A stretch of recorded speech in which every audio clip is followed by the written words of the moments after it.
I feel poa sana, like this imekuwa dream na now it's coming true, so I'm very happy to represent the country, play for Harambee Stars. Na right now niko na the opportunity to play for Kenya na it's a dream come true.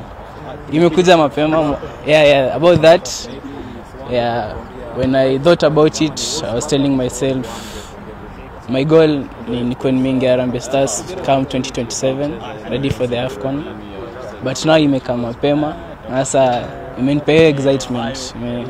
Like I'm very happy. Nikiwa young, you are thinking about goals uko nayo kucheza football. Na hiyo ndio ilikuwa the main goal for me. Hiyo ni kuchezea for Kenya.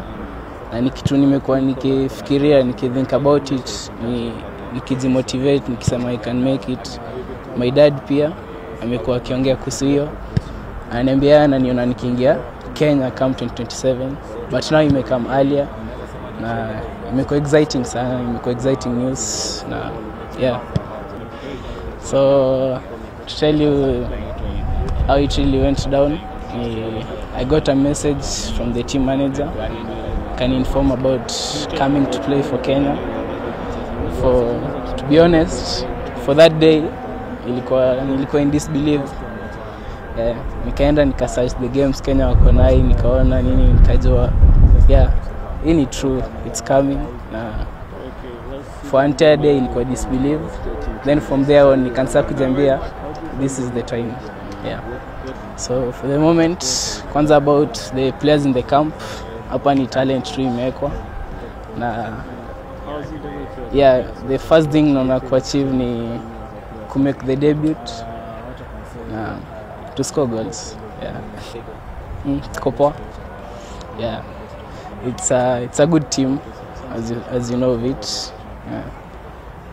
Of course kumekuwa na Wakenya kwenye page ya Saita Vijay wana comment pale, wanasema wanauliza Aldin amekula, tunataka Aldin akuwe captain. Wewe umechukuliaje hiyo na wenyewe uko anafikiaje? For them wako excited because wamefurahia the response coming from Kenya. Wanaona wamepata fan base. For them now wanaona Kenya ni fan base for them. It's really exciting to them. Wanafurahia. They usually ask me about it. Wana talk about it, wanasema every time they make a post, what they do, wanauliza about me. Na wako happy because now wanajua there's something good coming. So Thank you for watching Turtle Sports. Please don't forget to subscribe.